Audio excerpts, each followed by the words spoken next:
ইসলাম কি এটা মানুষকে বোঝাতে আমরা ব্যর্থ। তাহলে সত্যবাদিতা, ন্যায়পরায়ণতা ছাড়া নেতা হওয়ার কোনো সুযোগ নাই। আর সত্যবাদী ন্যায়পরায়ণ মানুষ যেন বের না হয়ে আসে, এই জন্য গণতন্ত্র। এই গণতন্ত্রের ফাঁক দিয়ে যদি কেউ সত্যবাদী ন্যায়পরায়ণ বের হয়েও আসে, তাহলে ওসমান হাদির মতো গুলি করে হত্যা করা হবে। কেন? ওইটার ওজন বহন করতে পারবে না রাষ্ট্র। আধিপত্যবাদী শক্তি ওইটার ওজন বহন করতে পারবে না। আর শিক্ষা এবং জ্ঞান, আল্লাহ পৃথিবীকে যেই ফাংশনের উপর তৈরি করেছেন, সেই ফাংশনের মধ্যে এটাই আছে যে শিক্ষা এবং জ্ঞানের বাটন যে চাপ দিবে সে নেতা হবে। এখন সুন্দরগঞ্জের যুবকেরা যদি সব free fire, PUBG, TikTok, IPL, BPL এগুলো নিয়ে ব্যস্ত থাকে, সময় নষ্ট করে, মদ, জুয়া, গাঞ্জা নিয়ে ব্যস্ত থাকে, আর ইউরোপ আমেরিকার ইহুদি খ্রিস্টানের সন্তানেরা যদি জ্ঞান অর্জন করে, তো আল্লাহ বলবে না এই ইহুদি খ্রিস্টান তোদের নেতা বানাবো না, আমার সুন্দরগঞ্জে কিছু মদখোর, জুয়াখোরকে নেতা বানাবো। এটা আল্লাহ করবেন না। আল্লাহ নিজের তৈরি করা রুলস ভাঙ্গেন না। তাহলে সত্যবাদী, ন্যায়পরায়ণ যে কোথাও বিক্রি হবে না।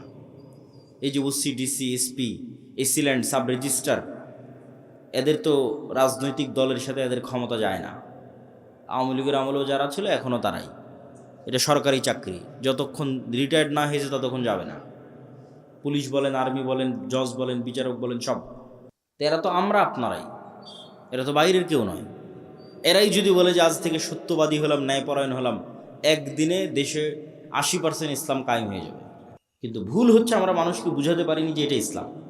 মানুষ মনে করে নিয়েছে যে সবাই মিলে যদি আমরা বোরখা পরি তাহলে ওটাই হয়তো শতভাগ ইসলাম। ওটা অবশ্যই ইসলাম।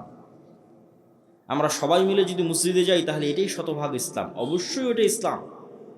কিন্তু আমরা সবাই মিলে মসজিদেও গেলাম, সবাই মিলে বোরখাও পরলাম, কিন্তু আবার একজন আর একজনের টাকা মেরেও নিলাম, তাহলে আমরা এখনো বুঝিনি যে ইসলাম কি। এইটা এখনো বুঝিনি। কেন? এক কালবে আল্লাহর ইমান আর আমানতের খেয়ানত একত্রিত হতে পারে না। লা ইমান আল ইমান লা আমানাত লাহু। ফলত মানুষকে আমরা বুঝাতেই পারিনি। আমি যে বললাম যে আজকে OC, DC, SP, AC land, sub registrar এরা যদি শতভাগ সৎ আর ন্যায়পরায়ণ হয়ে যায় তো 80% ইসলাম কায়েম হয়ে যাবে। এটা কেমনে বললাম? অন্তত 20% মানুষ লাগবে বাংলাদেশে যদি আমরা একটা পূর্ণাঙ্গ বিপ্লব চাই, যে বিপ্লবটা হবে ন্যায়ের, যে বিপ্লবটা হবে ইনসাফের, তাহলে অন্তত 20% মানুষ লাগবে, যে 20% মানুষ শতভাগ তাওহীদে বিশ্বাসী, শতভাগ ইমান বিল গায়েবে ইয়াকিন রাখে। শতভাগ তাওহীদ কি? সুন্দরগঞ্জ, গাইবান্ধার আহলুল হাদিস ভাইয়েরা মনে করতে পারে যে আমরা তো শিরক বেদাত করি না, কবর মাজারে যাই না, তাহলে আমাদের তাওহীদে সমস্যা কোথায়? আছে। শতভাগ তাওহীদে খুব কম মানুষ বিশ্বাসী। যেমন এখানে অনেকেই আছেন যিনি কবরে মাজারে যান না, কিন্তু তিনি বিড়ি সিগারেটের নেশায় আসক্ত। তাহলে ওনার ইলাহ হচ্ছে বিড়ি সিগারেট। ইলাহাহু হাওয়া, মনের প্রবৃত্তি তার ইলাহ। সে আল্লাহর ইচ্ছার সামনে নিজের ইচ্ছাকে জবাই করতে পারেনি। আল্লাহর চাওয়া, আল্লাহর আদেশের সামনে নিজেকে পরিপূর্ণ আত্মসমর্পণ করতে পারেনি। ये दौर अपने ইব্রাহিম কি তালাশ মে হ্যাঁ। আজকের যুগে মুসলমানদের মুক্তির রাস্তা হচ্ছে একজন ইব্রাহিম আলাইহিস সালাম লাগবে। মুসলমানদের মধ্যে ইব্রাহিম আলাইহিস সালাম নাই। যা যা এই কমতিগুলো ছিল, ইবাদতের কমতি আর গুনাহ, সবগুলোর কাফারা হিসেবে তার জীবনকে গ্রহণ করে নেওয়া হয়েছে। তাহলে এখন তো আর বাধা প্রদানকারী কিছু থাকলো না। ও এখন ওর কাছে জান্নাত এখন বিক্রি হয়ে গেছে। তো বিক্রি হওয়া জিনিসের উপর দাবি থাকে, এটা তো আমি কিনেছি, কে এখানে ঢুকতে বাধা দেবে? এটা আমার হাতে দলিল আছে, কেউ ঢুকতে বাধা দিতে পারবে না। ক্রয়কৃত জমিতে ঢুকতে কে বাধা দেবে? তা আপনি যেমন গুলশানে প্লট এবং ফ্ল্যাট কিনতেছেন, আল্লাহ সুবহানাহু ওয়া তাআলা বলছে আমি জান্নাতের প্লট আর ফ্ল্যাট সেল করতেছি, কে কিনবে? কেনার একটা রাস্তা জীবন দিয়ে দিতে হবে আল্লাহর রাস্তায়, কেনার আর একটা রাস্তা হচ্ছে টাকা দিয়ে কিনতে হবে। তাহলে কি হবে?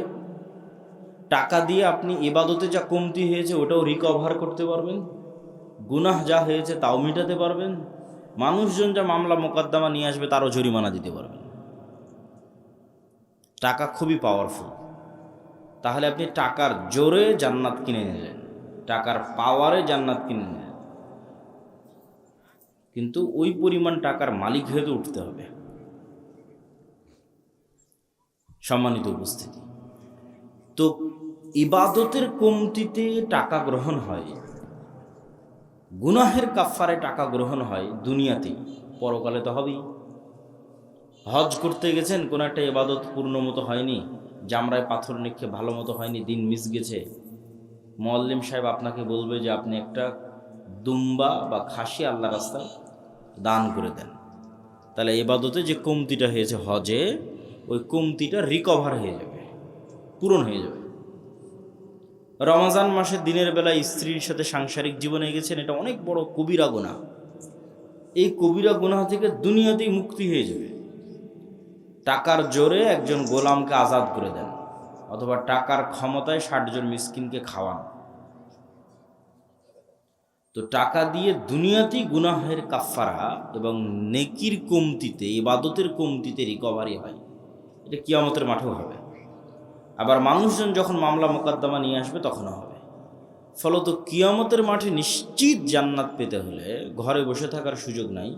প্রচুর পরিমাণে হালাল উপায়ে টাকা ইনকাম করতে হবে, আর প্রচুর পরিমাণে সেই টাকা আল্লাহর রাস্তায় দান করতে হবে। তাহলে জান্নাত কনফার্ম, নিশ্চিত করে কিনে নিয়ে দুনিয়া থেকে বিদায় হওয়া যাবে। তো জান্নাত বিক্রি হয়, এটা বুঝালাম। গোলামি থেকে মুক্তির জন্য অর্থনৈতিক মুক্তি জরুরি, এটা কেন? রাসূলুল্লাহ সাল্লাল্লাহু আলাইহি ওয়াসাল্লাম যখন মক্কা থেকে হিজরত করে মদিনায় আসেন, তখন মদিনার সকল টাকা পয়সার মালিক ছিল ইহুদিরা। বাজার ঘাট সব কিছুর কেন্দ্র তাদের হাতে। এখন মদিনা সনদের চুক্তির ভিত্তিতে মুহাম্মদ সাল্লাল্লাহু আলাইহি ওয়াসাল্লাম মদিনা নামক রাষ্ট্রের প্রধানমন্ত্রী।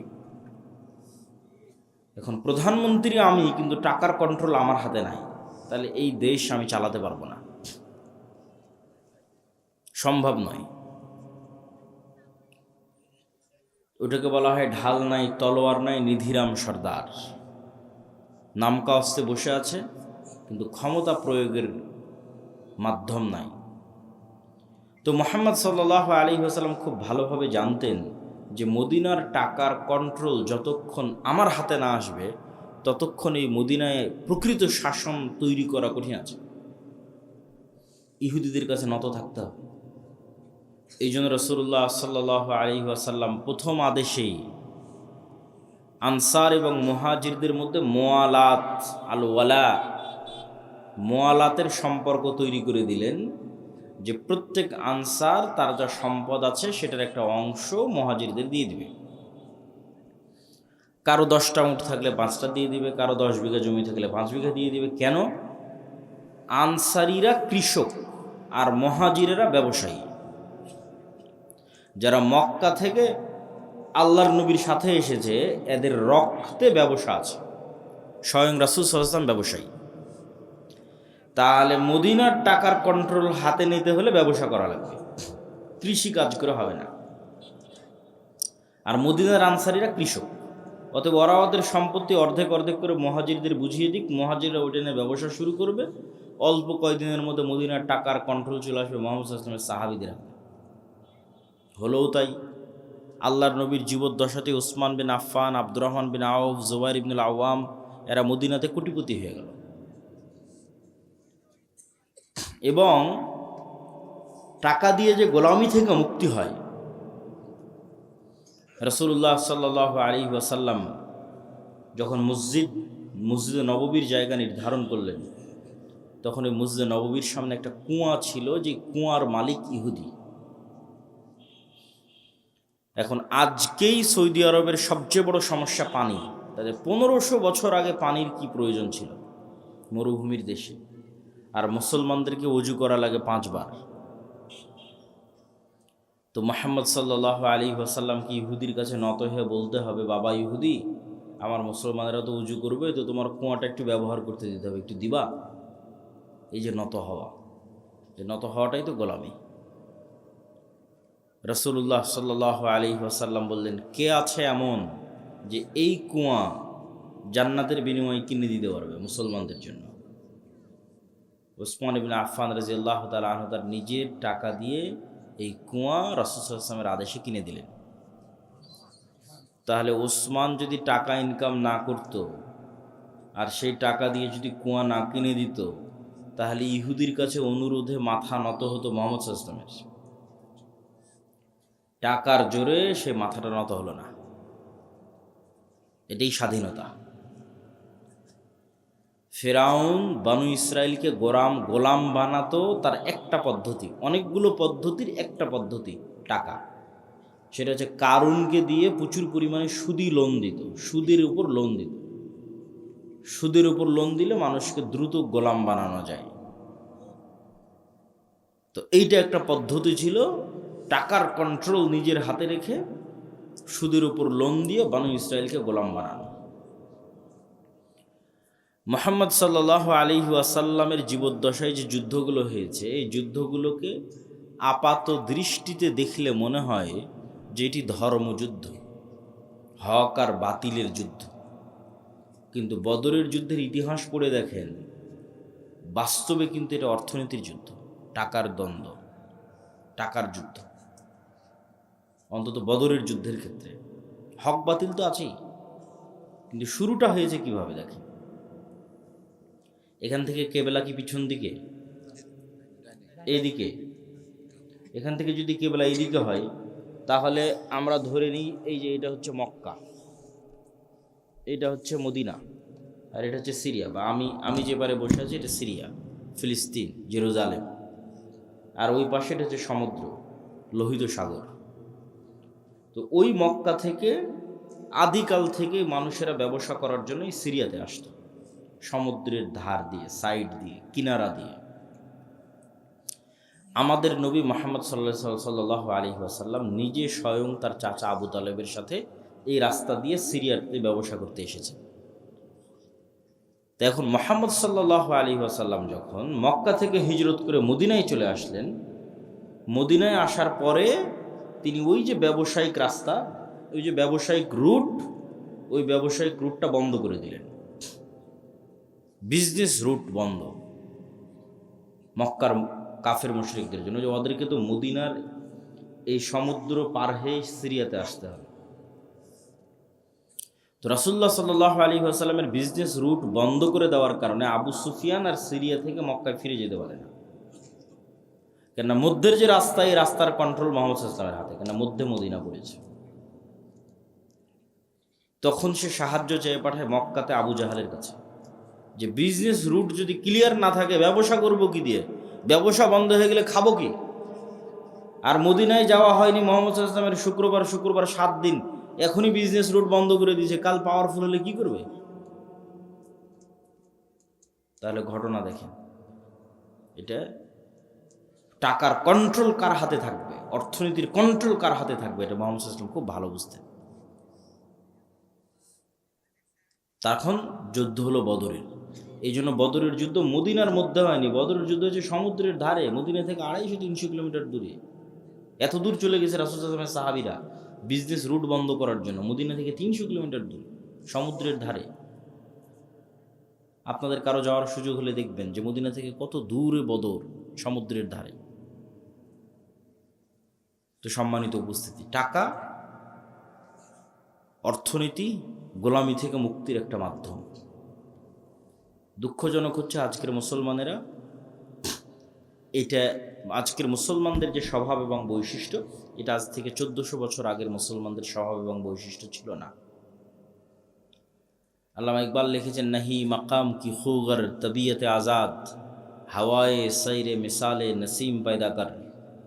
যে মুসলমানেরা কখনো এক দেশ, এক এলাকা, এক গ্রাম, এক কাজ, নির্ধারিত কোনো কিছুর কোনোদিন মুখাপেক্ষী ছিল না। মুসলমানেরা হচ্ছে সকালের প্রবাহিত বাতাসের মতো, যার কোনো বর্ডার নাই, যার কোনো সীমানা নাই। রাসূলুল্লাহ সাল্লাল্লাহু আলাইহি ওয়াসাল্লামের সাহাবীদের বেশিরভাগ 90% নিজ এলাকা, নিজ গ্রাম, নিজ দেশে মরেনি। কেনারা নির্ধারিত কাজ, নির্ধারিত পেশা, নির্ধারিত দেশ নিয়ে কোনোদিন পড়ে থাকেনি, সকালের প্রবাহিত বাতাসের মতো।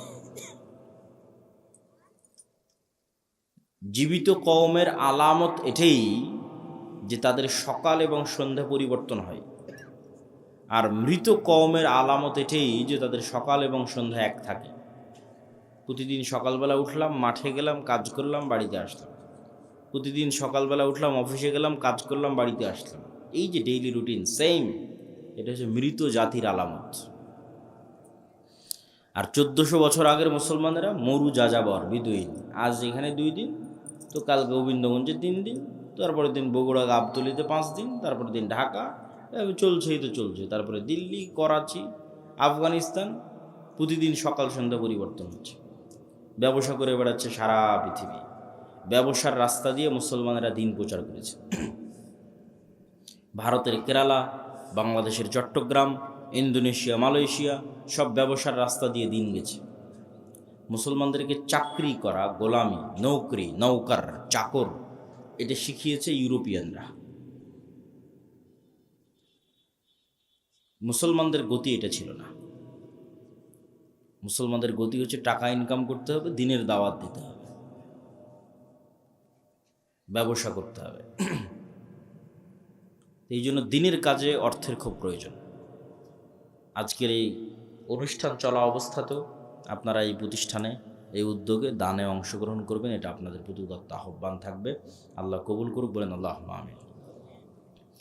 তাহলে আমাদের বক্তব্যের বিষয়, মুসলমানেরা গোলামি থেকে বাঁচবে কিভাবে। তো শুরুই করলাম অর্থনৈতিক মুক্তি, গোলামি থেকে মুক্তির একটা রাস্তা। 2 নম্বর, শতভাগ তাওহীদ এবং শতভাগ ঈমান বিল গায়ব। ঈমান বিল গায়বে ইয়াকিন ছাড়া মুসলমানদের বাঁচার কোনো রাস্তা নাই। অন্তত 20% মানুষ লাগবে বাংলাদেশে যদি আমরা একটা পূর্ণাঙ্গ বিপ্লব চাই, যে বিপ্লবটা হবে ন্যায়ের, যে বিপ্লবটা হবে ইনসাফের, তাহলে অন্তত 20% মানুষ লাগবে, যে 20% মানুষ শতভাগ তাওহীদে বিশ্বাসী, শতভাগ ঈমান বিল গায়বে ইয়াকিন রাখে। শতভাগ তাওহীদ কি? সুন্দরগঞ্জ গাইবান্ধার আহলুল হাদিস ভাইয়েরা মনে করতে পারে যে আমরা তো শিরক বেদাত করি না, কবর মাজারে যাই না, তাহলে আমাদের তাওহীদে সমস্যা কোথায়? আছে। শতভাগ তাওহীদে খুব কম মানুষ বিশ্বাসী। যেমন এখানে অনেকেই আছেন যিনি কবরে মাজারে যান না, কিন্তু তিনি বিড়ি সিগারেটের নেশায় আসক্ত। তাহলে ওনার ইলাহ হচ্ছে বিড়ি সিগারেট। ইলাহাহু হাওয়া, মনের প্রবৃত্তি তার ইলাহ। সে আল্লাহর ইচ্ছার সামনে নিজের ইচ্ছাকে জবাই করতে পারেনি। আল্লাহর চাওয়া, আল্লাহর আদেশের সামনে নিজেকে পরিপূর্ণ আত্মসমর্পণ করতে পারেনি। ये दौर अपने इब्राहिम की तलाश में है। আজকের যুগে মুসলমানদের মুক্তির রাস্তা হচ্ছে একজন ইব্রাহিম আলাইহিস সালাম লাগবে। মুসলমানদের মধ্যে ইব্রাহিম আলাইহিস সালাম নাই। ইব্রাহিম আলাইহিস সালাম মানে কি? শতভাগ তাওহীদ। তো মুসলমানদের মুক্তির রাস্তা ইব্রাহিম আলাইহিস সালামের মতো হতে হবে, শতভাগ তাওহীদপন্থী হতে হবে। আপনি টাকার জন্য, দুনিয়া এবং বস্তুবাদী চিন্তাধারার জন্য হালাল হারামের চিন্তা চেতনা বাদ দিয়ে দিয়েছেন, ক্ষমতার জন্য বাদ দিয়ে দিয়েছেন, নারীর জন্য বাদ দিয়ে দিয়েছেন, বিড়ি সিগারেট নেশার জন্য বাদ দিয়ে দিয়েছেন। তাহলে এগুলো প্রত্যেকটাই দাসত্বের জিনজির। এগুলো পূর্ণাঙ্গ তাওহীদের প্রমাণ বহন করে না। যখন আপনি সব কিছু থেকে মুক্ত, আপনার হৃদয়, আপনার কলব যখন টাকার প্রাধান্য থেকে মুক্ত, টাকার আধিপত্য থেকে মুক্ত, দুনিয়ার খ্যাতির নেশা থেকে মুক্ত, দুনিয়ার ক্ষমতার লোভ থেকে মুক্ত, নারীর নেশা থেকে মুক্ত, বিড়ি সিগারেট জুয়া ফ্রি ফায়ার পাবজি এগুলোর নেশা থেকে মুক্ত, এই কলব শুধু ওটাই পছন্দ করে যেটা আল্লাহ পছন্দ করে, শুধু ওটাই ভালোবাসে যেটা আল্লাহ ভালোবাসে, ওটাই করতে মনে চায় যেটা আল্লাহ সুবহানাহু ওয়া তাআলা বলেছেন, ওইটাকে ঘৃণা করে যেটাকে আল্লাহ সুবহানাহু ওয়া তাআলা ঘৃণা করেছেন। এইভাবে যখন ইব্রাহিম আলাইহিস সালাতু ওয়াস সালামের মতো হয়ে যাবে, এবার গোলামি থেকে মুক্তির রাস্তা শুরু হয়ে যাবে। রাষ্ট্র কিভাবে তৈরি হয়? ইবনে খালদুন লিখেছেন, রাষ্ট্রের অন্যতম একটা ভিত্তি হচ্ছে আসাবিয়া, কোনো নির্দিষ্ট একটা জিনিসের উপর কঠোরতা। পৃথিবীর সব রাষ্ট্র কোনো না কোনো একটা জিনিসের উপর কঠোর হওয়ার মাধ্যমে ওই রাষ্ট্র গড়ে উঠেছে। যেমন এখনকার যত নেতা দেখতে পাবেন, বাংলাদেশের অথবা এরকম মুসলিম দেশের সবার মুখে দেখবেন জিকির চলে, গণতন্ত্র গণতন্ত্র, আমরা গণতান্ত্রিক রাষ্ট্র তৈরি করব, গণতন্ত্রের জন্য আন্দোলন করেছি, গণতন্ত্রের জন্য জীবন দিয়েছি, গণতন্ত্রমুখ। তাহলে এই রাষ্ট্রটা তৈরি করা হচ্ছে গণতন্ত্রের উপরে, এটাই আসাবিয়া। ঠিক ভারতের ওদেরকে দেখবেন ওরা কিসের উপর রাষ্ট্র তৈরি, হিন্দুত্ববাদ হিন্দুত্ববাদ হিন্দুত্ববাদ, এইটাই ওদের আসাবিয়া। তো আপনি মুসলমানেরা ততক্ষণ পর্যন্ত স্বাধীন হতে পারবেন না যতক্ষণ না আপনি আপনার দিনের উপর কঠোর হতে পারবেন। এইটার উপর ভিত্তি করে রাষ্ট্র তৈরি হয়ে যাবে, আপনিও স্বাধীন হয়ে যাবেন, রাষ্ট্র স্বাধীন হয়ে যাবে। কিন্তু শতভাগ তাওহীদপন্থী হতে হবে, নিজের দিনের উপর কঠোর হতে হবে, নিজের দিন নিয়ে কোনো হীনম্মন্যতা থাকা যাবে না। যেমনটা ইহুদিদের মধ্যে কোনো হীনম্মন্যতা নাই, তাদের দিন নিয়ে তাদের মধ্যে কোনো হীনম্মন্যতা নাই। আপনাদের চেয়ে বেশি টুপি ইহুদিরা পরে, আপনাদের চেয়ে বেশি দাড়ি ইহুদিরা রাখে, শতকরা সংখ্যায় নয়। মানে বাংলাদেশের 16 কোটি মুসলমান, তো 16 কোটি মুসলমানের কত কোটি দাড়ি রাখে, এটার পার্সেন্টেজ কত, সেই পার্সেন্টেজের কথা বলতেছে। এটা নয় যে না গুনলে তো দেখা যাবে যে 1 কোটি মানুষ দাড়ি রাখে, তো ইহুদির সংখ্যা তো 1 কোটি নয়। কিন্তু ইহুদির সংখ্যা যদি 10 লক্ষ হয় তো তার 9 লক্ষ দাড়ি রাখে। তাহলে বাংলাদেশের মুসলমানের সংখ্যা 16 কোটি হলে অন্তত 15 কোটিকে দাড়ি রাখতে হতো, তাহলে বোঝা যাবে যে আপনি ইহুদির চেয়ে বিজয়ী। তো ইহুদিরা ওদের দিনের উপর কট্টর, শতভাগ কঠোর। পৃথিবীর কে কি বললো সেটা না পরোয়া করে না, কে সন্ত্রাসী বলবে, কে কি বলবে, এটার কোনো পরোয়া নেই। ওর ভাষা, ওর ল্যাঙ্গুয়েজ, ওর আদর্শ, ওর আকিদা, ওর দিনের উপর কঠোর হওয়ার মাধ্যমেই ওকে স্বাধীন হতে হবে, মুক্তি নিতে হবে, কোনো রাস্তা নেই। কিন্তু দুঃখজনক হচ্ছে যে আমরা মুসলমানেরা চিন্তা করি 47-এ এই দেশ তৈরি হলো ইসলামের ওপর, ভারত তৈরি হলো সেকুলারিজমের ওপর, আর সেই ভারতই 70 বছর পর কট্টর হিন্দুত্ববাদী হয়ে গেল। আর 70 বছর পর আমরা কি বলছি, যে আমরা সেকুলার, আমরা ধর্মনিরপেক্ষ, আমি অনেক ভালো, আমি মৌলবাদের সাথে নাই, আমি ইসলামের সাথে নাই। এটাই তো দাসত্ব, এটাই তো গোলামি। এই জন্য শতভাগ তাওহীদ ছাড়া, শতভাগ নিজের দিনের উপর কঠোর হওয়া ছাড়া গোলামি থেকে মুক্তির কোনো রাস্তা নেই। পয়েন্ট নাম্বার 2, ঈমান বিল গায়বে ইয়াকিন। ঈমান বিল গায়বে ইয়াকিনের মাধ্যমে গোলামি থেকে মুক্তির রাস্তা আছে। কিভাবে? মনে করেন আজকে আপনারা আমাকে বাংলাদেশের ক্ষমতা দিয়ে দিলেন, বাংলাদেশের ক্ষমতায় যাওয়ার পর আমি কালকে ঘোষণা দিয়ে দিলাম এই দেশ শতভাগ ইসলামী রাষ্ট্র। ঘোষণা দেওয়ার 1 সেকেন্ডের মধ্যে ভারত এবং আমেরিকা বাংলাদেশকে বয়কট করবে অর্থনৈতিকভাবে। অর্থনৈতিকভাবে বয়কট করার পর বাংলাদেশে এখন যে সুযোগ সুবিধা আপনারা ভোগ করতেছেন, সেই সুযোগ সুবিধার ভোগ করতে পারবেন না। এই বিদ্যুৎ আর থাকবে না, থাকবে অনেক অল্প, হয়তো 20%, যতদিন না পূর্ণাঙ্গ উৎপাদন না করা হয়েছে। ভারতের আদানির লাইন বন্ধ করে দিবে, আরও কত কি, রাশিয়ারটাও বন্ধ হয়ে যেতে পারে, সব বন্ধ হয়ে যাবে। বিদেশ থেকে ডলার আসবে না, ইউরো আসবে না, প্রবাসীদের ধরে ধরে পাঠিয়ে দেবে, অনেক কিছু। গার্মেন্টসে ক্রয় আদেশ বাতিল হয়ে যাবে। আপনার গাইবান্ধার কত মানুষ গার্মেন্টস থেকে ইনকাম করতেছে, আর ইনকাম পাবে না, বাড়ি ফেরত চলে আসবে। তো যখন দেখবেন যে এরকম ভয়ঙ্কর ম্যাসাকার চলতেছে, আপনি বলবেন যে রাখো তোমার দিন, রাখো তোমার ইসলাম, নামাও আবদুল্লাহকে, দরকার নাই, এর চেয়ে আগেরটাই ভালো ছিল। এটাই বাস্তবতা। তাহলে কখন ইসলামের বিজয় সম্ভব হবে? যখন অন্তত 20%, বাংলাদেশের অন্তত 20 থেকে 30% মানুষের ঈমান বিল গায়বে ইয়াকিন থাকবে। ঈমান বিল গায়ব কি? ঈমান বিল গায়বের একটা বড় পার্ট হচ্ছে পরকাল। 6 নাম্বার, ওয়াবিল আখিরাতি হুম ইউকিনুন, সূরা বাকারার মধ্যে আল্লাহ বলেছেন আল্লাযীনা ইউমিনুনা বিল গায়ব, যারা গায়বে ইয়াকিন রাখে। আর শেষ করছেন ওয়াবিল আখিরাতি হুম ইউকিনুন, পরকালে ইয়াকিন রাখে।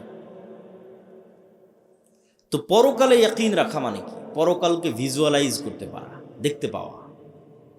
মুসলমানদের জীবন পরকাল ভিত্তিক।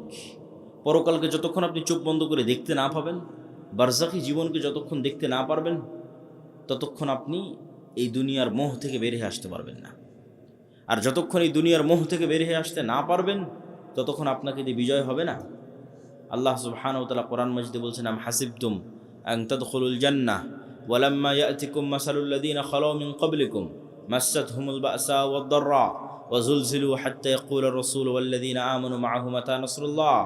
জান্নাত কি তোমাদের মামার বাড়ি? জান্নাত কি তোমাদের নানির বাড়ি? এখন পর্যন্ত সেই জুলুম, সেই অত্যাচার সহ্য করলো না। যেই জুলুম, যে অত্যাচার তোমাদের পূর্বে যারা চলে গেছে তারা সহ্য করলো। তারা কি সহ্য করেছে? সূরা বুরুজে আল্লাহ বলছেন, ওয়ামা নাকামু মিনহুম ইল্লা ইউমিনু বিল্লাহিল আজিজিল হামিদ। পুরো একটা এলাকার মানুষকে আগুন জ্বালিয়ে পুড়িয়ে দেওয়া হচ্ছে এবং ওই এলাকার মানুষেরা স্বেচ্ছায় আগুনের মধ্যে ঢুকে যাচ্ছে। তাদেরকে শর্ত দেওয়া হয়েছে, হয় ইমান পরিত্যাগ করো, না হয় আগুন রেডি আছে। তাহলে একটা পুরো সুন্দরগঞ্জের সকল মানুষ স্বেচ্ছায় কিভাবে আগুনে পুড়ে মারা যেতে পারে? একটাই রাস্তা আছে। সুন্দরগঞ্জের মানুষ যেদিন দেখতে পাবে সামনে যে আগুনটা জ্বলতেছে, এটা জান্নাত। এটা কিসের আগুন? এটা জান্নাত। আর পিছনে আমার বাড়িতে যে লাইট, ফ্যান, বিদ্যুৎ, এসি চলতেছে, ওখানে তো জাহান্নামের আগুন জ্বলতেছে। এই ইয়াকিন ছাড়া সম্ভব নয়। আসহাবুল উখদুদের এই ইয়াকিন ছিল। তারা স্বেচ্ছায় আগুনে চলে গেছে, কেন? ওই আগুনের মধ্যে ওরা জান্নাত দেখতে পাচ্ছিল। আর ওদের বাড়িতে ঘরে ওরা জ্বলন্ত জাহান্নামের আগুন দেখতে পাচ্ছিল। এটাই ইয়াকিন, এটাই পরকালের উপর ইয়াকিন। অন্তত 20% মানুষের এই লেভেলের যতক্ষণ ইমান না হবে ততক্ষণ ইসলামের বিজয় হবে না। মুসলমানেরা জোর করে টেনে নামাবে, কেননা পরকালমুখী চিন্তা ছাড়া ইসলামের বিজয় সম্ভব নয়। বস্তুবাদী চিন্তা দিয়ে ইসলাম কোনোদিন বিজয় হবে না। বস্তুবাদ তো ধোঁকা, আপনাকে গোলাম বানানোর ধোঁকা, আপনার দিনকে ছিনিয়ে নেওয়ার ধোঁকা। সম্মানিত বুঝতে, এই জন্য ইমান বিল গায়বে ইয়াকিন লাগবে। তারপরে দুনিয়াতে কি করতে হবে? দুনিয়াতে দুটো জিনিসের মাধ্যমে নেতা তৈরি হয়। একটা হচ্ছে জ্ঞান এবং শিক্ষা, আর একটা হচ্ছে সত্যবাদিতা এবং ন্যায়পরায়ণতা। এই দুইটার মাধ্যমে নেতা তৈরি হয়, নেতা তৈরির কারখানা।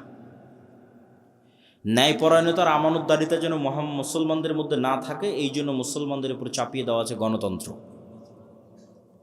গণতন্ত্র হচ্ছে গোলাম তৈরির কারখানা। কেন? গণতন্ত্রের কালচারই এমন যে ওখানে আপনাকে মিথ্যা বলতে হবে। গণতন্ত্রের কালচারই এমন, ওখানে আপনাকে 2 নম্বরই করতে হবে, ধোঁকাবাজি করতে হবে। অন্য দলের সাথে তো বহু দূরে থাক, একই দলের একই আসনের মনোনয়ন প্রার্থী একজন আর একজনের বিরুদ্ধে যদি 2 নম্বরই না করে তো মনোনয়নে নিয়ে আসতে পারবে না। তাহলে এই যে 2 নম্বরই কালচারের মধ্যে দিয়ে যেন বড় হয়, এই জন্য গণতন্ত্র চাপিয়ে দেওয়া। তাহলে কি হবে? তাহলে 300টা যে এমপি আসতেছে, 300 এমপি 2 নম্বরই রাস্তা অবলম্বন করে আসতেছে। তাহলে এরা 300 জন আপনাদের কাছে এমপি, কিন্তু আল্লাহর কাছে গোলাম, কৃতদাস। এরা টাকার কাছে বিক্রি হয়ে যাবে। কেন? ওদেরকে ওই কালচারের মধ্যে বড় করা হয়েছে। তাহলে সত্যবাদী, ন্যায়পরায়ণ, যে কোথাও বিক্রি হবে না। এই যে OC, DC, SP, AC land, sub registrar, এদের তো রাজনৈতিক দলের সাথে এদের ক্ষমতা যায় না। আওয়ামী লীগের আমলেও যারা ছিল এখনও তারাই। এটা সরকারি চাকরি, যতক্ষণ রিটায়ার্ড না হয়েছে ততক্ষণ যাবে না। পুলিশ বলেন, আর্মি বলেন, জজ বলেন, বিচারক বলেন, সব। তো এরা তো আমরা আপনারাই, এরা তো বাইরের কেউ নয়। এরাই যদি বলে যে আজ থেকে সত্যবাদী হলাম, ন্যায়পরায়ণ হলাম, একদিনে দেশে 80% ইসলাম কায়েম হয়ে যাবে। কিন্তু ভুল হচ্ছে আমরা মানুষকে বুঝাতে পারিনি যে এটা ইসলাম। মানুষ মনে করে নিয়েছে যে সবাই মিলে যদি আমরা বোরখা পরি তাহলে ওটাই হয়েছে শতভাগ ইসলাম। ওটা অবশ্যই ইসলাম। আমরা সবাই মিলে যদি মসজিদে যাই তাহলে এটাই শতভাগ ইসলাম, অবশ্যই ওটা ইসলাম। কিন্তু আমরা সবাই মিলে মসজিদেও গেলাম, সবাই মিলে বোরখাও পরলাম, কিন্তু আবার একজন আর একজনের টাকা মেরেও নিলাম। তাহলে আমরা এখনো বুঝিনি যে ইসলাম কি, এইটা এখনো বুঝিনি। কেন? এক কালবে আল্লাহর ইমান আর আমানতের খেয়ানত একত্রিত হতে পারে না। লা ইমান আল ইমান লা আমানাত লাহু। ফলত মানুষকে আমরা বুঝাতেই পারিনি। আমি যে বললাম যে আজকে OC, DC, SP, AC land, sub registrar এরা যদি শতভাগ শতার ন্যায়পরায়ণ হয়ে যায় তো 80% ইসলাম কায়েম হয়ে যাবে, এটা কেমনে বললাম? কেননা রাষ্ট্রে ইসলামের ট্রাম্প কার্ডই হচ্ছে, রাষ্ট্রে ইসলামের বিজ্ঞাপনই হচ্ছে ন্যায়পরায়ণতা, ন্যায় বিচার, সত্যবাদিতা। এটা মুহাম্মদ সাল্লাল্লাহু আলাইহি ওয়াসাল্লাম মার্কেটিং করে গেছে ঈসা আলাইহিস সালামের জন্য। যে ঈসা আলাইহিস সালামের পূর্বে পৃথিবী জুলমে ভরা থাকবে, ঈসা আলাইহিস সালাম না আসা পর্যন্ত কিয়ামত কায়েম হবে না। লা তাকুমুস সাআ হাত্তা ইয়ানজিলা ঈসা ইবনে মারইয়াম। ঈসা ইবনে মারইয়াম যতক্ষণ অবতীর্ণ না হয়েছে কিয়ামত হবে না। আর ঈসা ইবনে মারইয়াম অবতীর্ণ হয়ে কী করবে জানো? সারা পৃথিবীতে ন্যায় প্রতিষ্ঠা করবে। আল্লাহু আকবার। এটা ব্র্যান্ডিং। রাসূল সাল্লাল্লাহু আলাইহি ওয়াসাল্লাম এটা বলেনি যে ঈসা ইবনে মারইয়াম অবতীর্ণ হয়ে সারা পৃথিবী সব মানুষকে বাধ্যতামূলক সালাত আদায় করাবেন। মানুষ সালাত আদায় করবেই, কিন্তু রাষ্ট্রে ইসলামের ব্র্যান্ডিং কি? রাষ্ট্রে ইসলামের ব্র্যান্ডিং হচ্ছে ন্যায়। তো ওই OC, DC, SP, AC land, sub registrar এরা এমন ইসলাম বুঝলো যে এরা এখন মানুষের টাকা মেরে নিয়ে হজ করে, ঘুষ নিয়ে মসজিদে দান করে, প্রশ্ন ফাঁসের টাকা দিয়ে মাদ্রাসায় দান করে। তাহলে আমরা কি ইসলাম বুঝালাম বলেন মানুষকে? এটার সাথে যে ইসলামের কোনো সম্পর্ক নয়, এটা যে মুনাফিকি, এটা তো আমরা বুঝাতে পারলাম না। এইটার তো দিনের সাথে ঠাট্টা আছে, এটা তো মুনাফিকি আছে। ধরেন একজন মানুষ হারাম নয় হালাল টাকা দিয়ে দান করল, একজন মানুষ 5 ওয়াক্ত সালাত জামাতে মসজিদে আদায় করলো, রাতে তাহাজ্জুদের সালাত আদায় করলো, তবুও ওই রাতে তাহাজ্জুদ সালাত আদায়কারীর চেয়ে আর আল্লাহর রাস্তায় হালাল টাকা দানকারীর চেয়ে ওসি যদি শুধু তার নিজ চেয়ারে বসে ন্যায় প্রতিষ্ঠা করতে শতভাগ, ওইটা বেশি নেকির কাজ ছিল। এইটাই তো বুঝাতে পারলাম না। এটা রাসূল সাল্লাল্লাহু আলাইহি ওয়াসাল্লামের হাদিস, সাবআতু ইউযিল্লুহুমুল্লাহু ইয়াওমা লা যিল্লা ইল্লা যিল্লুহু। 7 শ্রেণীর মানুষকে আল্লাহ আরশের ছায়া দিবেন, তার 1 নম্বরে জায়গা দেওয়া আছে ন্যায়পরায়ণ, দায়িত্বশীল। বাকি নামাজি, দানকারী এদেরকে 2, 3, 4 জায়গা দেওয়া আছে। আর 1 নম্বরে জায়গা দেওয়া আছে যে নিজ দায়িত্বে শতভাগ ন্যায়পরায়ণ। তাহলে OC, DC, SP, AC land, sub registrar এদেরকে আমরা বুঝাতে পারলাম না যে তুমি তো যে পাগলামি করতেছো ওটা তো মুনাফিকি, ওটা তো করার দরকারই নাই। তুমি এই যে দায়িত্বে বসে আছো এটাই শতভাগ ন্যায়ের সাথে যদি তুমি পালন করতে পারো, তাহলে তুমি কি পালন করতেছো জানো? রব্বুল আলামিনের গুণে গুণান্বিত হচ্ছ। রব্বুল আলামিন আল্লাহ, তার সবচেয়ে বড় গুণ হচ্ছে তিনি ন্যায়পরায়ণ, জুলম করেন না। মানুষ হয়ে তুমি মানুষের উপর শতভাগ ন্যায় করতেছো, দিস ইজ এ মিরাকল। মানুষ হয়ে তুমি রব্বুল আলামিনের যে গুণ, যে উনি কারো উপর জুলুম করবেন না, সেটা তুমি বাস্তবায়ন করছো। এটা অনেক মহৎ গুণ, বিশাল গুণ, কিন্তু এটা আমরা মানুষকে বুঝাতে পারলাম না। ইসলাম কি এটা মানুষকে বুঝাতে আমরা ব্যর্থ। তাহলে সত্যবাদিতা, ন্যায়পরায়ণতা ছাড়া নেতা হওয়ার কোনো সুযোগ নাই। আর সত্যবাদী ন্যায়পরায়ণ মানুষ যেন বের না হয়ে আসে, এই জন্য গণতন্ত্র। এই গণতন্ত্রের ফাঁক দিয়ে যদি কেউ সত্যবাদী ন্যায়পরায়ণ বের হয়েও আসে, তাহলে ওসমান হাদির মতো গুলি করে হত্যা করা হবে। কেন? ওটার ওজন বহন করতে পারবে না রাষ্ট্র। আধিপত্যবাদী শক্তি ওইটার ওজন বহন করতে পারবে না। আর শিক্ষা এবং জ্ঞান, আল্লাহ পৃথিবীকে যেই ফাংশনের উপর তৈরি করেছেন, সেই ফাংশনের মধ্যে এটাই আছে যে শিক্ষা এবং জ্ঞানের বাটন যে চাপ দিবে সে নেতা হবে। এখন সুন্দরগঞ্জের যুবকেরা যদি সব free fire, PUBG, TikTok, IPL, BPL এগুলো নিয়ে ব্যস্ত থাকে, সময় নষ্ট করে, মদ, জুয়া, গাঞ্জা নিয়ে ব্যস্ত থাকে, আর ইউরোপ আমেরিকার ইহুদি খ্রিস্টানের সন্তানেরা যদি জ্ঞান অর্জন করে, তো আল্লাহ বলবে না এই ইহুদি খ্রিস্টান তোদের নেতা বানাবো না, আমার সুন্দরগঞ্জে কিছু মদখোর, জুয়াখোরকে নেতা বানাবো। এটা আল্লাহ করবেন না। আল্লাহ নিজের তৈরি করা রুলস ভাঙ্গেন না। তাহলে কল্পনা করেন যে 500 এরকম যুবক তৈরি হয়েছে যারা সর্বোচ্চ ডাক্তার, সর্বোচ্চ ইঞ্জিনিয়ার, কিন্তু বিক্রি হয় না, কেউ কিনতে পারে না ওদেরকে। ন্যায়পরায়ণ, সত্যবাদী, আবার তাওহীদে শতভাগ তাওহীদে বিশ্বাস রাখে, আবার ঈমান বিল গায়বে ইয়াকিন রাখে। এদেরকে পরাজিত করবে এরকম কোনো শক্তির জন্মই হয়নি পৃথিবীতে। কিন্তু হ্যাঁ, এরকম 500 যুবক তৈরি হয়ে গেলে তারা পৃথিবীর জন্য, সাম্রাজ্যবাদী শক্তির জন্য হুমকি। তখন তারা এদেরকে ধ্বংস করতে চাইবে, হত্যা করতে চাইবে। আর যখন ধ্বংস এবং হত্যা করতে চাইবে, তখন আল্লাহর সাহায্য লাগবে।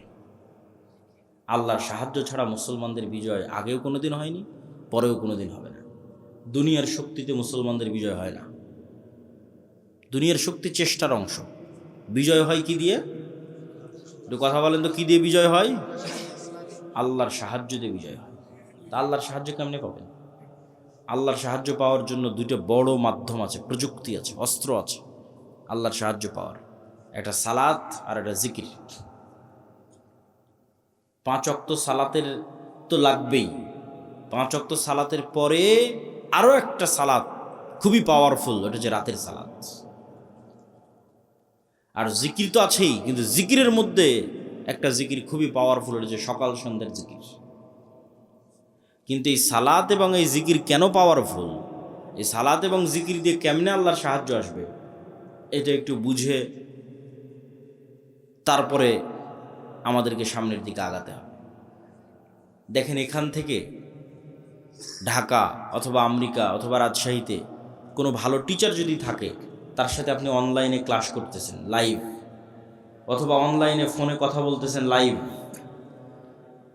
তো এই যে অনলাইনে ফোনে লাইভ কথা বলতেছেন, লাইভ ক্লাস করতেছেন লগ ইন করে পাসওয়ার্ড দিয়ে, তো হাজার হাজার কিলোমিটার দূরে থাকা টিচারের মুখোমুখি হয়েছেন ইন্টারনেট দিয়ে, জুম দিয়ে, হোয়াটসঅ্যাপ দিয়ে। তো এইটা যে প্রযুক্তি, এই প্রযুক্তির চাইতেও লক্ষ কোটি গুণ টপ লেভেলের প্রযুক্তি হচ্ছে আমি দুনিয়াতে বসে আছি আর আমার সাথে 7 আসমানে থাকা রব্বুল আলামিন লাইভ কানেক্টেড হবেন। ওটা হচ্ছে সালাত। রব্বুল আলামিনের সাথে রব্বুল আলামিন 7 আসমানে আরশে, আমি দুনিয়ায়, কিন্তু মুখোমুখি হব লাইভ, সরাসরি কথা হবে। ওটার প্রযুক্তি সালাত, ওটার জন্য সালাতে দাঁড়াতে হবে, সিস্টেম ওইটা, ফরম্যাট ওইটা, যেটা আমার পূর্বের বক্তা বলছিলেন, যেটা গায়েবে নির্ধারিত ফরম্যাট, লাউহে মাহফুজে নির্ধারিত ফরম্যাট। সেম হুবহু ওই ফরম্যাট যখন আপনি ধারণ করবেন, কানেকশন তৈরি হয়ে গেছে।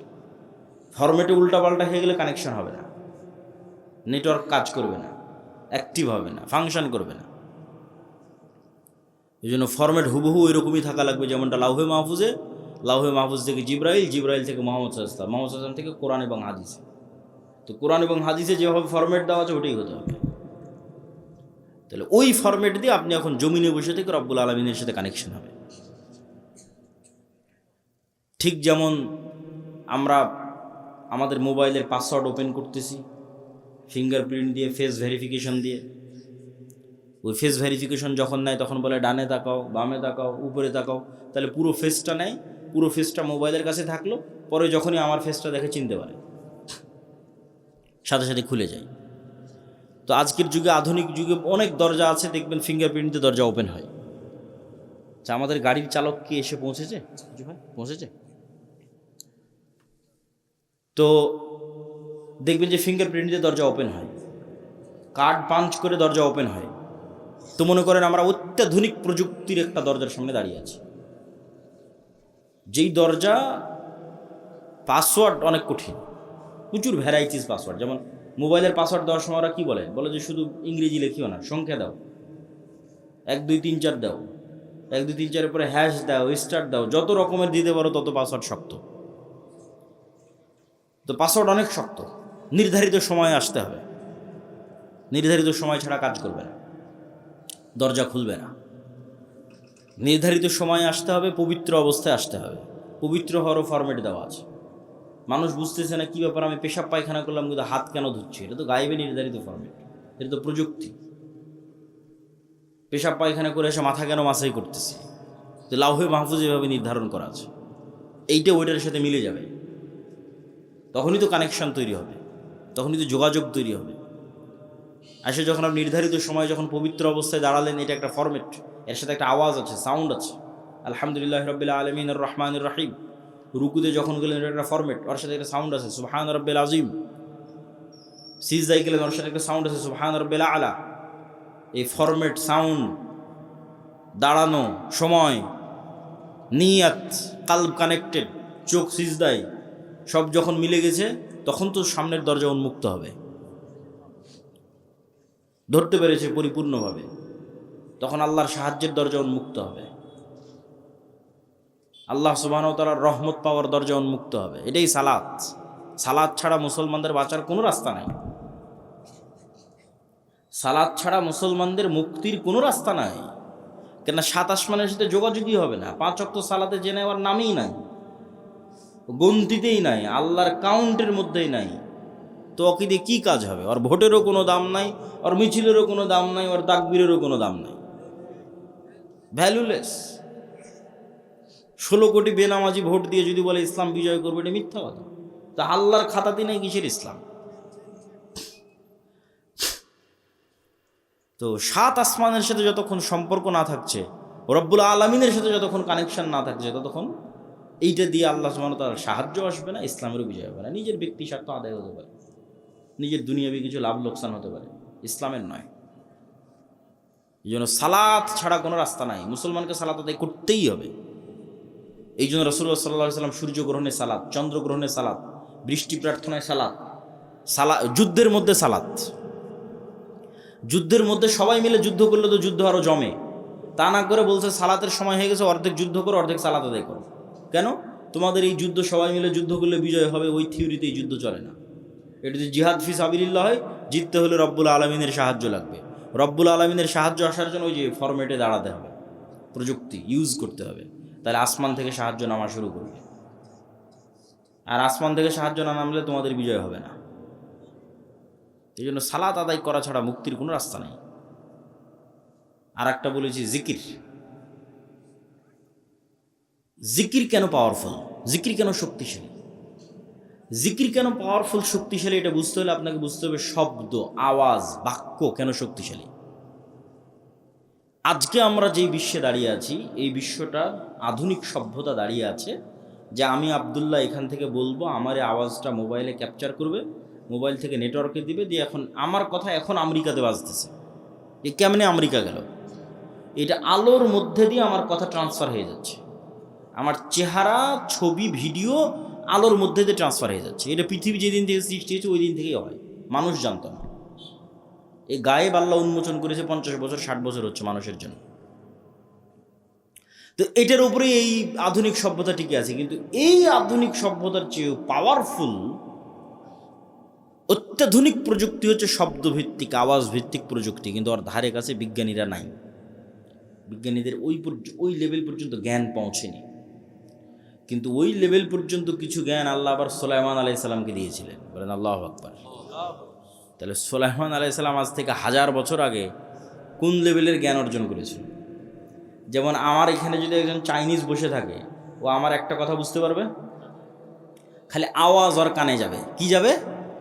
আওয়াজ। তো এটা এক ধরনের আওয়াজ। আমি যে বাংলা বলতেছি, this is one kind of sound, এটা একটা আওয়াজ। আপনি বুঝতেছেন, আরেকজন বুঝে না। ঠিক এখানে এসে একটা চাইনিজ যদি বক্তব্য দেয়, আপনি খালি আওয়াজই শুনতে পাবেন। কি যে আওয়াজ, তো অর্থ জানি না। তাহলে অবশ্যই এই ধরনের কোনো একটা আওয়াজের সিস্টেম আছে, ফরম্যাট আছে, যেটা আপনি উচ্চারণ করলে গরুতে বুঝে নেবে যে কি বললো। বলেন আল্লাহু আকবার।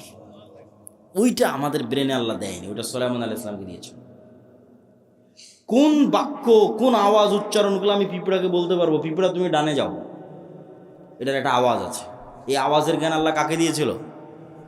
বলেন না যে কাকে দিয়েছিল? সুলাইমান আলাইহিস সালামকে দিয়েছিল। এটা সবচেয়ে অত্যাধুনিক প্রযুক্তি, সর্বোচ্চ লেভেলের প্রযুক্তি, আওয়াজ, শব্দ। আবার ওই পিঁপড়া কি বলতেছে সেটাও সুলাইমান আলাইহিস সালাম বুঝতো, পাখি কি বলতেছে ওটাও সুলাইমান আলাইহিস সালাম বুঝতো। সুলাইমান আলাইহিস সালামের জীবদ্দশায় সবচেয়ে ঐতিহাসিক একটা ব্যতিক্রম ঘটনা হচ্ছে রানী বিলকিসের সিংহাসনকে উঠিয়ে নেওয়া আসা হয়েছে চোখের পলক। কোরআনে আর বর্ণনা আছে। তো সুলাইমান আলাইহিস সালাম যখন বললেন বিলকিসের সিংহাসনকে নিয়ে আসতে হবে, তখন একটা জিন বলছে, ক্বালা ইফরিতুম মিনাল জিন, যে আমি আপনার এই বসা থেকে উঠার আগে ওই সিংহাসন ইয়ামান থেকে ফিলিস্তিনে নিয়ে আসবো। এইটা সুলাইমান আলাইহিস সালামের পছন্দ হয়। তখন আরেকজন বলল, কোরআনের ইবারত হচ্ছে আল্লাযী ইনদাহু ইলমুম মিনাল কিতাব, যার কাছে কিতাবের জ্ঞান আছে, সে বলল যে আপনার চোখের পলক পড়ার পূর্বে সিংহাসন হাজির হয়ে যাবে। তাহলে ইফরিত নামক জিন যখন বলেছে, তখন গায়ের জোরে বলেছে যে গায়ের জোরে উড়ে যাব, উড়ে আসবো। আর পরের জন যখন বলেছে, ও গায়ের জোরে বলেনি, ও জ্ঞানের জোরে বলেছে। আল্লাহ কোরআনে বলেছে আল্লাযী ইনদাহু ইলমুম মিনাল কিতাব, কিতাবের জ্ঞান আছে। কি জ্ঞান? কোন জ্ঞান? যে জ্ঞানে চোখের পলকে সিংহাসন নিয়ে চলে আসবে ইয়ামান থেকে ফিলিস্তিন, 1000 কিলোমিটার দূরে। তো অনেক মুফাসসির লিখেছেন যে আল্লাহ সুবহানাহু ওয়া তাআলার বিশেষ কিছু জিকির তার জানা ছিল, সাউন্ড, আওয়াজ, জ্ঞান, জিকির, বিশেষ কিছু জিকিরের জ্ঞান, যে আওয়াজ দিয়ে, যে সাউন্ড দিয়ে চোখের পলকে সিংহাসন ওখান থেকে উড়ে চলে আসবে এখানে। তো সাউন্ড খুব পাওয়ারফুল। এই জন্য আল্লাহ সুবহানাহু তাআলা পৃথিবী ধ্বংসর সিস্টেম নির্ধারণ করেছেন সাউন্ড। যে ইসরাফিল বাঁশিতে ফুঁ দিবে, আওয়াজ তৈরি হবে, আওয়াজে সূর্য চন্দ্র নক্ষত্র সব ভেঙে চূর্ণ বিচূর্ণ হয়ে যাবে আওয়াজ। মানুষ ফেরেশতা জিন সব মরে যখন সাফ, কুল্লু মান আলাইহা ফান ওয়া ইয়াবকা ওয়াজহু রাব্বিকা যুল জালালি ওয়াল ইকরাম, তখন আল্লাহ যদি পুনরুজ্জীবন করতে চাই, ইসরাফিলকে আবার নতুন করে সৃষ্টি করে ইসরাফিলের মুখে বাঁশি দিয়ে আওয়াজ দিতে বলবে, আওয়াজে সব কবর থেকে বের হয়ে আসবে। তাহলে ধ্বংসের সিস্টেম আওয়াজ, পুনরুত্থানের সিস্টেম আওয়াজ। এটা টপ লেভেলের প্রযুক্তি, আওয়াজ। এই জন্য মুসা আলাইহিস সালামকে যে লাঠি দেওয়া হয়েছে, মুসা আলাইহিস সালামের যে মুজিজার পাথর ছিল, যেটাতে আঘাত করে বৃষ্টি তৈরি, ঝর্ণা তৈরি হয়েছিল, যে পাথর আর লাঠি বানু ইসরায়েলরা বহন করতো তাবুত নাম দিয়ে, কোরআনে আছে তাবুতের কথা, আর সাকিনা তাবুত, ওরা সব যুদ্ধ ওটা নিয়ে যেত, ওটার বরকতে ওদের বিজয় হয়ে যেত। ওইটা ওরা হারিয়ে ফেলেছে। ওরা মনে করছে এই তাবুত জেরুজালেমের মসজিদে আকসার মাটির নিচে আছে। তো ওদের ওই তাবুতের চেয়েও, মুসা আলাইহিস সালামের লাঠির চেয়েও, মুসা আলাইহিস সালামের হাতের মুজিজার চেয়েও, ঈসা আলাইহিস সালামের মৃত্যুকে জীবিত করার চেয়েও পাওয়ারফুল জিনিস মুসলমানদের কাছে আছে। সেটা হচ্ছে সরাসরি আল্লাহর আওয়াজ, কোরআন। বলেন আল্লাহু আকবার। কোরআন সরাসরি আল্লাহর আওয়াজ, আল্লাহর সাউন্ড, আল্লাহর শব্দ, আল্লাহর বাক্য, যেটা জিবরাইল হয়ে মুহাম্মদ সাল্লাল্লাহু আলাইহি ওয়াসাল্লাম হয়ে আমাদের পর্যন্ত এসেছে। এই জন্য কোরআন তেলাওয়াত বিশুদ্ধ হতে হবে, যাতে হুবহু মুহাম্মদ সাল্লাল্লাহু আলাইহি ওয়াসাল্লামের মতো হয়। ফরম্যাট মিলবে, তখন বেশি কাজ করবে, এবং ওইভাবে ওই লেভেলের আরবি বুঝতে হবে। এটাই মুসলমানদের সবচেয়ে বড় সম্পদ, সবচেয়ে বড় প্রযুক্তি, যার সামনে পৃথিবীর কোনো শক্তি টিকতে পারবে না। কেন? এটা সরাসরি আল্লাহর আওয়াজ, আল্লাহর শব্দ। আর সবচেয়ে পাওয়ারফুল হচ্ছে শব্দ, সবচেয়ে পাওয়ারফুল হচ্ছে আওয়াজ। এই জন্য শ্রেষ্ঠতম জিকির হচ্ছে পবিত্র কোরআন। আফজালুজ জিকর তিলাওয়াতুল কোরআন, শ্রেষ্ঠতম জিকির কোরআন তেলাওয়াত করা। কিন্তু সেই কোরআন শিখে কে, পড়ে কে, বুঝে কে, জানে কে? কোরআনের যা অবস্থা আমাদের বাড়িতে ঘরে, আমাদের তা অবস্থা পৃথিবীতে। এভাবেই ভাগ্য নির্ধারণ করা আছে। তো জিকিরের কথা বলতে গিয়ে আর দুটো পয়েন্ট বলবো, যে জিকির কেন গুরুত্বপূর্ণ, কেন শক্তিশালী, কেন পাওয়ারফুল। পৃথিবীর এমন কোনো অসম্ভব নয় যা সম্ভব করা যাবে না জিকির দিয়ে। তবে তার আগে, জিকিরের উপর গুরুত্বপূর্ণ দুটো পয়েন্ট উল্লেখ করার আগে জরুরি 2 মিনিট কথা। এই যে আজ সুন্দরগঞ্জে সম্ভবত আমি আজকে প্রথম এসেছি নাকি? তো এই যে এত চেষ্টার পর, এত পরিশ্রমের পর প্রথম আসলাম, এই আশা যদি শেষ হয় তাহলে আর কোনো অর্থ থাকে না। কিন্তু বাংলাদেশের যত উপজেলা, 600 উপজেলায় একবার করে গেলে 2 বছর লাগবে, তাও যদি প্রতিদিন প্রোগ্রাম করা হয় তাহলে। আর যদি মাত্র সিজনের 2-3 মাস প্রোগ্রাম করা হয় তাহলে 5 বছর লাগবে সব উপজেলায় যেতে। তাহলে আপনাদের সাথে আমাদের যোগাযোগ থাকবে কিভাবে? যোগাযোগ থাকার মাধ্যম হচ্ছে মাসিক আল ইতিসাম। যোগাযোগ থাকার মাধ্যম হচ্ছে এই যে আজকে যে আলোচনা করলাম, এটা পুরোটাই এই বইয়ে লেখা আছে, আল্লাহর পথে যাত্রা। এটা সব দাওয়া সেন্টার, মসজিদ, মাদ্রাসা, স্কুল, কলেজে রেখে প্রতি সপ্তাহে অন্তত একদিন 1-2 পৃষ্ঠা করে পাঠচক্র করতে হবে। এটা মুসলমানদের মুক্তির রোডম্যাপ হিসেবে লেখা 1 নম্বর বই। 2 নম্বর আর একটা বই আসবে পূর্ণাঙ্গ বিপ্লবের জন্য, যে একদল মুসলমান প্রস্তুত হবে, তারা কি করবে, কি কাজ তাদের, সেটাকে দার্শনিক অ্যাঙ্গেল থেকে, ভিন্ন অ্যাঙ্গেল থেকে, পবিত্র কোরআন এবং হাদিসের মাধ্যমে, দলিলের মাধ্যমে গায়েবের বিষয়গুলোর উপর ফোকাস দিয়ে লেখা আছে। শয়তান, ফেরেশতা, রূহ, নফস, ইমান বিল গায়েব, জিকির, সালাত, এগুলোর উপর ফোকাস দিয়ে লেখা আছে। তো আমাদের বই পুস্তক এবং মাসিক আল ইতিসাম, এগুলো আপনাদের সাথে, আমাদের সাথে আপনাদের স্থায়ী সম্পর্ক ধরে রাখবে। 2 নম্বর হচ্ছে মক্তব।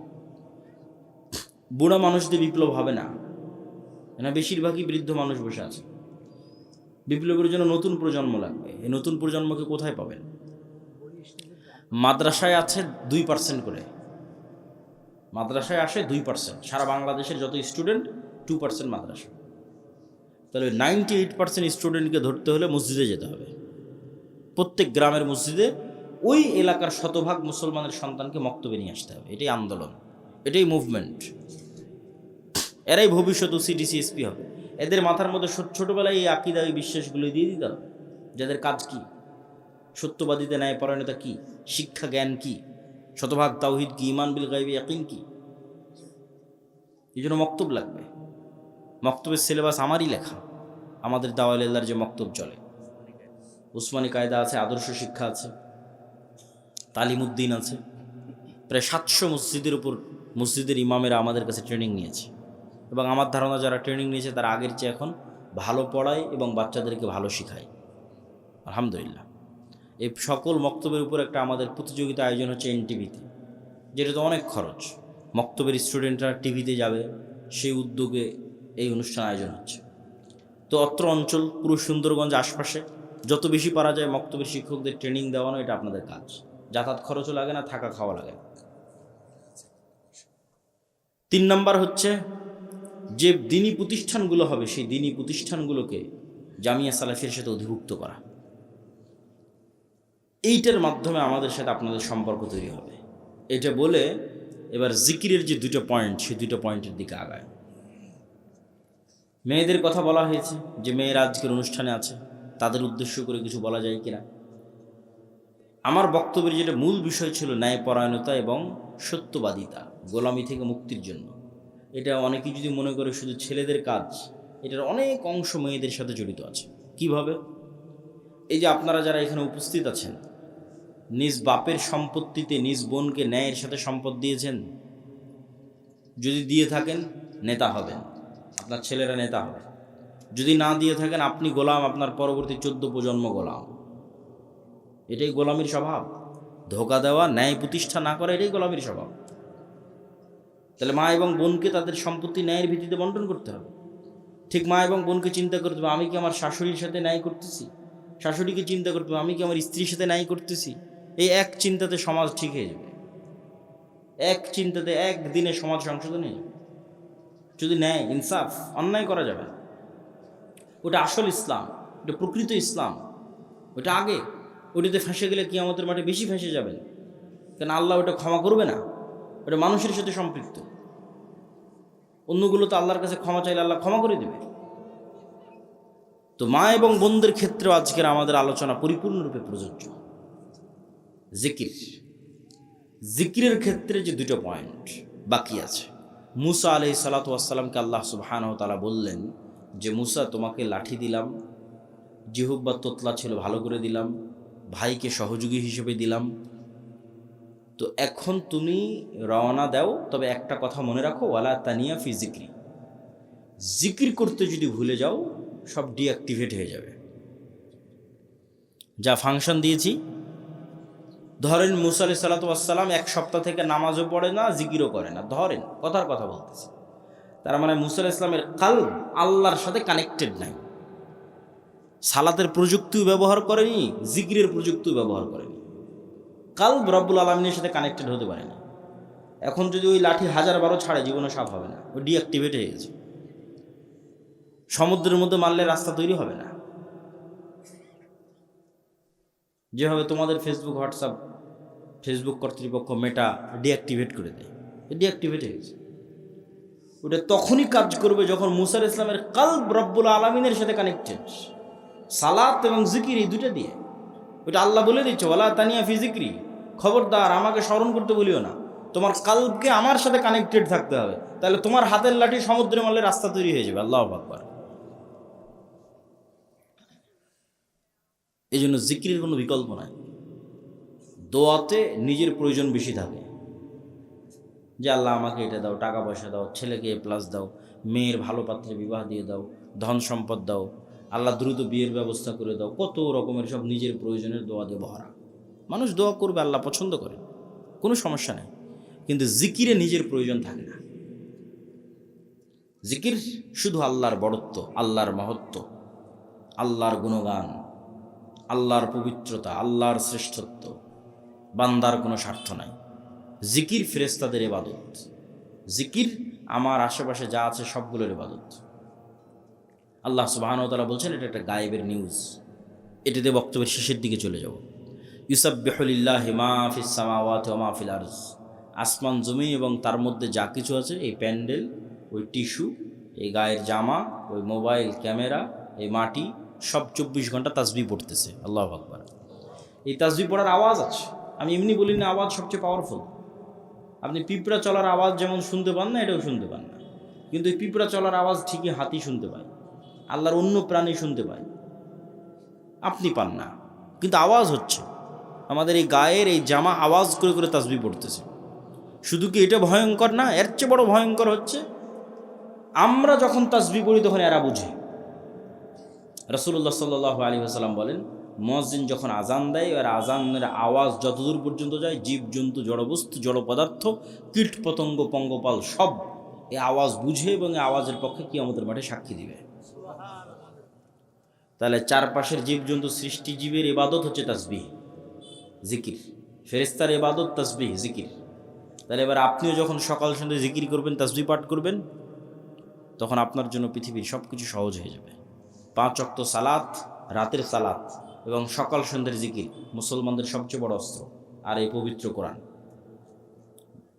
আল্লাহর সাহায্য আসমান থেকে জমিনে নামিয়ে আনার জন্য।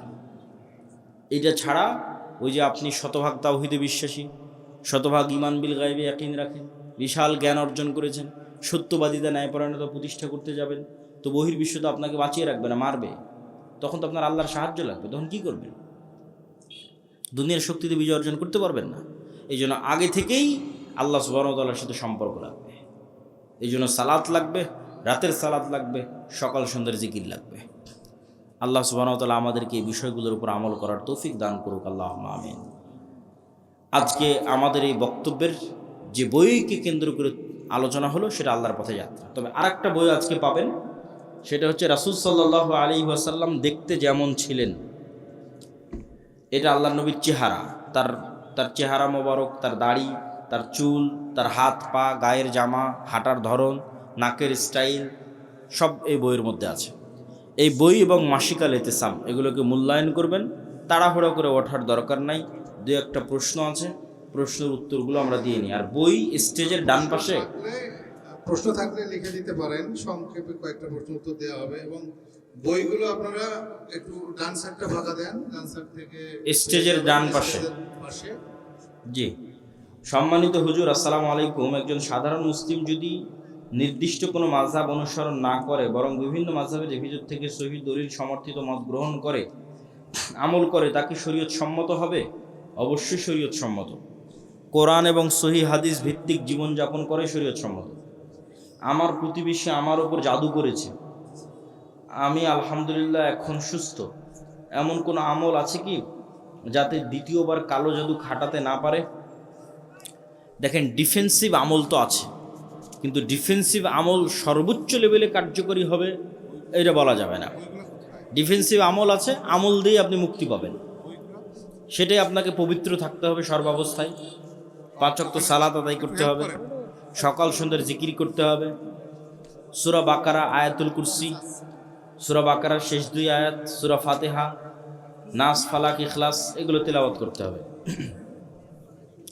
ঘুমাতে যাওয়ার দোয়া, ঘুম থেকে ওঠার দোয়া, এগুলো সব ঠিক রাখতে হবে। হুজুর, আমি একজন যুবক, আর্থিক অসচ্ছলতার কারণে আমি বিবাহ করতে পারছি না। এমতো অবস্থায় আমি হারাম সম্পর্কের দিকে ঝুঁকে পড়ছি।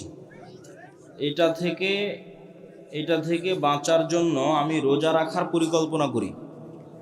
এখন আমার প্রশ্ন হলো, কোন পদ্ধতিতে রোজা রেখে নিজেকে নিয়ন্ত্রণ করতে পারবো, অথবা এই সমস্যার স্থায়ী সমাধান কি? পৃথিবীতে যত পাপ আছে, যুবকেরা এই প্রশ্ন প্রচুর করে, আমি এটাতে আসক্ত, কেমনে বের হয়ে আসবো? গানে আসক্ত, অমুকে আসক্ত, পর্নোগ্রাফিতে আসক্ত, কোনো নারীতে আসক্ত, কীভাবে বের হয়ে আসবো? একটা রাস্তা আছে বের হওয়ার। রোজা তো রাখবা, ঠিক আছে, এটা তো রাসূল সাল্লাল্লাহু আলাইহি ওয়াসাল্লাম বলে গেছে, কিন্তু আমি একটা ট্রিক্স দিয়ে যাই বের হওয়ার রাস্তা। প্রথম কথা হচ্ছে, সব সমস্যার কেন্দ্রস্থল আমাদের এই নাফস, কালব। এর যে টান কোনো একটা কিছুর উপর, ওইটাকে কন্ট্রোল করার রাস্তা কি?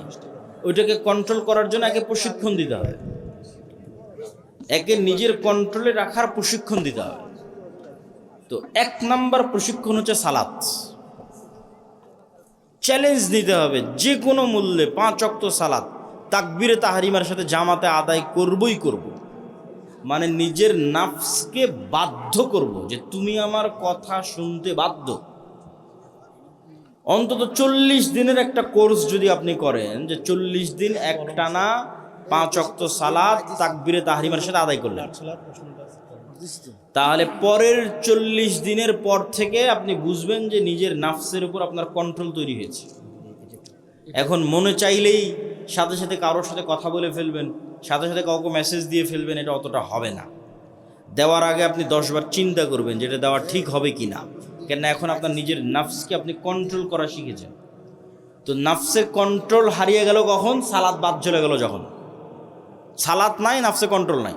এখন যখনই মন চাইবে তখনই ফোন দেবে, যখনই মন চাইবে তখনই চ্যাট করবে, যখনই মন চাইবে তখনই পার্কে ঘুরতে যাবে। কেন? আসল জিনিস হারিয়ে গেছে, নাফসের উপর কন্ট্রোল হারিয়ে গেছে। নাফসের উপর কন্ট্রোল আসবে কিভাবে? বাধ্যতামূলক 5 ওয়াক্ত সালাত আদায় করতে মরা পর্যন্ত। তারপরে 2 নম্বরে আসবে সিয়াম, রোজা। তো তুমি যদি জামাতে সালাত কোনোদিন মিস না দাও, তাহলে পৃথিবীর সব গুনাহ থেকে বাঁচার রাস্তা সহজ হয়ে যাবে। সেটা গান হোক, সেটা কোনো মেয়ের প্রতি আসক্তি হোক, সেটা পর্নোগ্রাফি হোক, সেটা হস্তমৈথুন হোক, যুবকদের যা সমস্যা আছে সব সমস্যা থেকে মুক্তির সহজ রাস্তা 5 ওয়াক্ত সালাত জামাতে আদায় করা। তাহলে নিজের নাফসকে কন্ট্রোলে রাখা যাবে। তাই অন্যদিকে মনোযোগ না দিয়ে কাজে মনোযোগ দাও। কাজ কি? 5 ওয়াক্ত সালাত, এটাই ট্রেনিং। নেশাদার দ্রব্য, ওই যে একই কাজ। 5 ওয়াক্ত সালাতে নাই, নেশায় থাকবে। এগুলো ফাউল প্রশ্ন, খালি দলিল চাইলে। জি, আমরা বৈঠক শেষে দোয়া পড়ি। উসমান হাদির হত্যার বিচার এখনো হলো না, এ সম্পর্কে যদি কিছু বলতেন। যতক্ষণ বাংলাদেশে পূর্ণাঙ্গ আল্লাহ সুবহানাহু ওয়া তাআলার বিধান প্রতিষ্ঠিত না হবে, ততদিন কোনো মাজলুম ন্যায় বিচার পাবে না। ঠিক আছে? ন্যায় বিচারের জন্যই তো আল্লাহ সুবহানাহু ওয়া তাআলার বিধান লাগবে। তো সবাই বৈঠক শেষে দোয়া পড়ি। সুবহানাকা আল্লাহুম্মা ওয়া বিহামদিকা আশহাদু আল্লা ইলাহা ইল্লা আনতা আস্তাগফিরুকা ওয়া আতুবু ইলাইক।